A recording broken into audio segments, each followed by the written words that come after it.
तर एक महत्त्वाची घडामोड आहे। गडचिरोलीत आधीचे पालकमंत्री खंडण्या गोळा करायचे असा हल्लाबोल राऊतांनी केलेला आहे। आधी गडचिरोलीत पांडव नेमले होते, ते कौरवांचं काम करत होते असंही संजय राऊतांनी म्हटलेलं आहे। तर संजय राऊतांनी गडचिरोलीत जाण्याचं धाडस दाखवावं असं शंभूराज देसाईंनी म्हटलंय।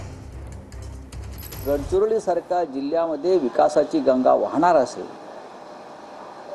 तर त्याचं कौतुक जर कोणी करणार नसेल तर ते चुकीचं ठरेल। या आधीच आम्ही पालकमंत्री पाहिले ना, म्हणून आम्हाला हे काम अधिक महत्त्वाचं वाटतं। विकासाचं त्या जिल्ह्यामध्ये येणारा उद्योगाकडून खंडण्या गोळा करायच्या,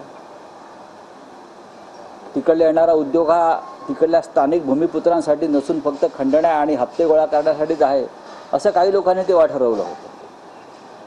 त्यातून महाराष्ट्राचा काही फायदा झाला नाही। माननीय शिंदे साहेबांनी मायनिंग इंडस्ट्री जर खरी तिथं सुरू कोणी केली असेल बंद पडलेली, तर त्याचं श्रेय तत्कालीन गडचिरोलीचे पालकमंत्री माननीय एकनाथजी शिंदे साहेबांना आहे।